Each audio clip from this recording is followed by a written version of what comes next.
Hello friends, welcome to SSC coaching centre. दोस्तों, गणित के प्रश्न हैं, ज़्यादा लंबा वीडियो नहीं रहेगा क्योंकि जो महत्वपूर्ण प्रश्न थे वो मैंने ले लिए आज के।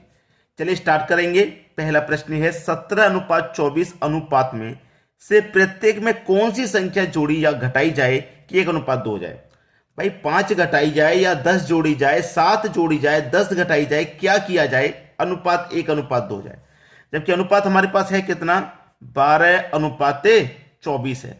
कितना है हमारे पास जो अनुपात दे रखा है 12 वो 17:24 है।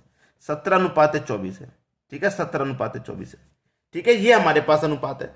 अब इसमें से क्या घटाएं क्या जोड़ें कि अनुपात 1:2 हो जाए, ठीक है। चलिए पहला ऑप्शन ले लेते हैं कि 5 घटाई जाए। चलिए 12 में से 5 घटा देंगे तो 17 में से 5 घटा देंगे तो 12 हो जाएगा, क्लियर। और इसमें से भी 5 घटा देंगे तो 19 हो जाएगा। ये तो कटेगा नहीं भाई, कट के ही तो 1:2 होगा, लेकिन ये तो कट ही नहीं रहा, तो ये पहला ऑप्शन गलत। चलिए 10 जोड़ लेते हैं। 17 में 10 जोड़ेंगे तो 27 हो जाएगा। 24 में 10 जोड़ेंगे 34 हो जाएगा। इसका मान भी 1:2 नहीं आने वाला, ये भी गलत, क्योंकि मैं 27 एकम 27 कटाएंगा तो 27 दूनी का 54 कटना चाहिए, तभी तो 1:2 आएगा। ये भी गलत, ये भी गलत। चलिए 7 जोड़ी जाए। 17 में 7 जोड़ लेंगे 24 हो जाएगा। 24 में 7 जोड़ लेंगे 31 हो जाएगा। ये भी नहीं होगा, ये भी नहीं होगा भाई साहब, ये भी गलत। चलिए 10 घटा लेते हैं तो 17 में से 10 घटा लेंगे 7, 24 में से 10 घटा लेंगे 14। अब देखिए 7 एकम 7, 7 दूनी का 14, ये 1:2 हो गया। ये हो गया कि नहीं हो गया 1:2? तो डी ऑप्शन हमारा बिल्कुल सही है। 10 घटाई जाएगी, इसमें से क्या होगा, 10 संख्या जो है उसे घटाया जाएगा, तब हमारा अनुपात 1:2 आएगा। क्लियर हुई बात। अब देखेंगे अगला प्रश्न। अगला प्रश्न है 50% तथा 50% की दो क्रमिक छूटों के बाद निवल नेट छूट प्रतिशत में क्या होगा। भाई 50% की दो छूटों का, मान लीजिए दुकान के बाहर बोर्ड लगा हुआ है, 50% की दो छूट का बोर्ड लगाया, तो इसका मतलब ये नहीं कि 100% की छूट हो गई और आपको फ्री में चीज मिल जाएगी, ऐसा नहीं है। इसका पहले मतलब निकालिए कि 50% की वो दो छूट दे रहा है, तो इसका कितना बनना है। इसके लिए एक फॉर्मूला होता है ए प्लस बी प्लस का ए बी बट्टे 100, ठीक है।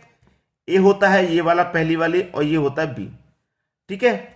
अब दोनों ही छूटे हैं, छूट का मतलब माइनस में लेंगे, अगर प्रॉफिट में देता है तो प्लस में लेते हैं।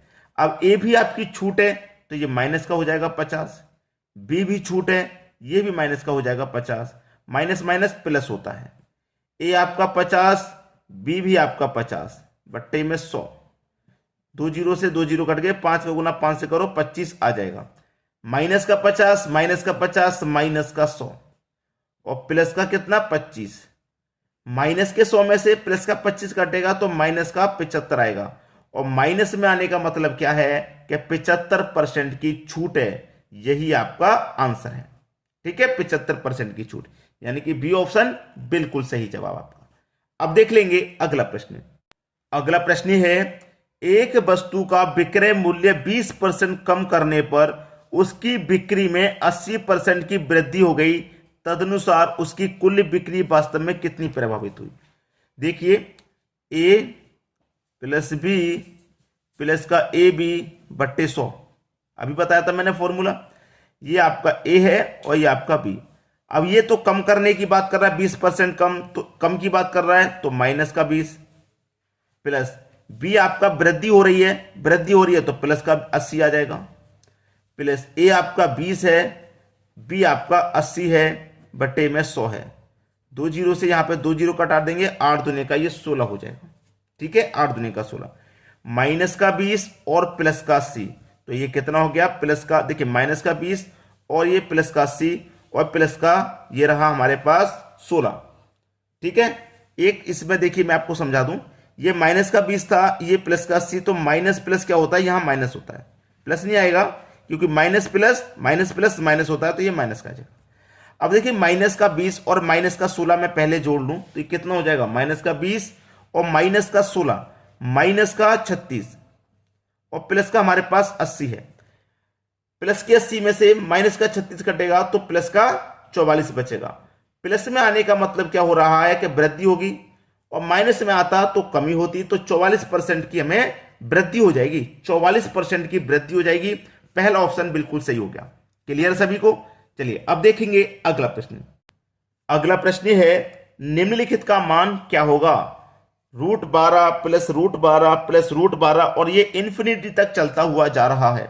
जब ऐसा प्रश्न आता है तो करते क्या है, हमको करने होते हैं सह अभाज्य गुणनखंड।